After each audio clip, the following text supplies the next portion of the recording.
Laymen's evangelical fellowship స్థాపకులు ఎన్ దానియేల్ గారు 1956వ సంవత్సరం ఏప్రిల్ 28వ తేదీన చేసిన ప్రసంగము నిర్గమకాండము 24వ అధ్యాయం 18వ వచనం. అప్పుడు మోషే ఆ మేఘములో ప్రవేశించి కొండ మీదకి ఎక్కెను. మోషే ఆ కొండ మీద రేయింబవళ్ళు 40 దినములుండెను. ఎల్లప్పుడూ ప్రార్థించు. ఆ విధంగా దేవుని యొక్క అనంతమైన జ్ఞానమునకు భాగస్థుడవుగా ఉంటావు. ఆయన సన్నిధిలో నీవు విధేయుడు అయినప్పుడు మాత్రమే ఆయన ఆలోచనలను నీలో పెట్టుటకు ఆయనకు అవకాశముండును. ఇవ్వబడిన వాక్యం మీద ఆధారపడిన ఒక క్రొత్త జ్ఞానమును ఆయన నీకు ఇస్తాడు. ఆ జ్ఞానమునకు విధేయుడు అయిండుటకైన కృప కొరకు నీవు ప్రార్థిస్తూ ఉండగా ఆయన పరిచర్యలో యేసు ఉపయోగించిన శక్తిని నీవు పొందుకుంటావు. దేవుని చిత్తమును ఎల్లప్పుడూ చేయుటకు ఇష్టపడువాడు ఎడతెగని సఖ్యతలో దేవునితో ఉంటాడు. ఆయన పరిపూర్ణ జ్ఞానము మరియు చిత్తమునకు సంపూర్ణ విధేయత అవసరమైనది.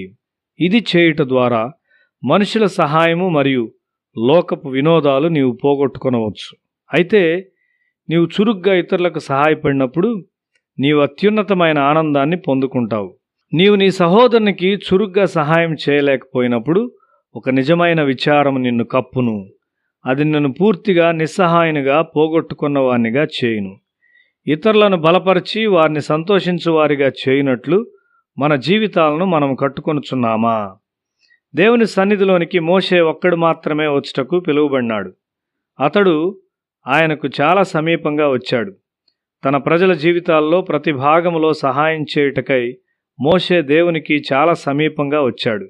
మనుషులు తమ తప్పైన జీవిత తత్వములతో వారి జీవితాలను నాశనం చేసుకొనుచున్నప్పుడు దేవుడు తన జీవిత నిబంధనలను మోషేకి ఇవ్వగలిగాడు. అతడు వాటికి విధేయుడై వారికి బోధించునని దేవుడు ఎరిగి ఉన్నాడు. ధర్మశాస్త్రమును పొందుటకు అతడు దేవుని సన్నిధిలో 40 రోజులు ఉన్నాడు. జీవజల నదులు నీ నుండి ప్రవహించినట్లు దేవుడు నీ హృదయం మీద ఆయన నిబంధనలను వ్రాసి నిన్ను ఆయన పక్షాన మాట్లాడువానిగా చేయును. ఆ విధమైన పరిచర్య కొరకు నిన్ను నీవు సిద్ధపరచుకొనుచున్నావా?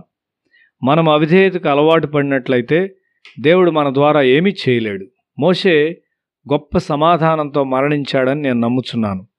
తన ప్రజలను విమోచించుటకైనా అతని యవనకాలపు ఆశలు మహిమకరముగా నెరవేర్చబడినవి. బానిసత్వము నుండి విమోచింపబడి నిరీక్షణ గలవారై వాగ్దాన దేశం వైపు వెళ్ళుచున్న జనాంగం అంతా అతని ముందు ఉన్నది. అదంత గొప్ప విజయము. నిర్గమకాండము 24వ అధ్యాయం 7-8 వచనాలు. అతడు నిబంధన గ్రంథమును తీసుకొని ప్రజలకు వినిపింపగా వారు యెహోవా చెప్పినవన్నీ చేయుచు విధేయులమై ఉందుమనిరి.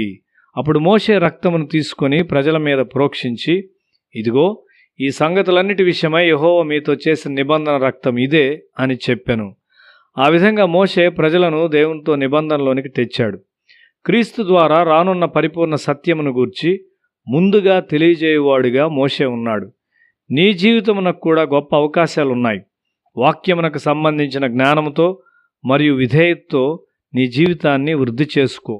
సిలువ ముందు నిన్ను నీవు దీనునిగా చేయు జ్ఞానము నీకు అవసరమైనది. మోషే 25 లక్షల మంది ప్రజలకు సహాయపడి నడిపించగలిగాడు. నీ జ్ఞానము మరియు క్రీస్తులో నీ యొక్క పరిమాణమును బట్టి నీ సేవ ఫలము ఉండును. నీ మనస్సు మరియు శరీరము ఆయన పరిపూర్ణమైన చిత్తమునకు పరిపూర్ణ విధేయత చూపాలని దేవుడు కోరుచున్నాడు.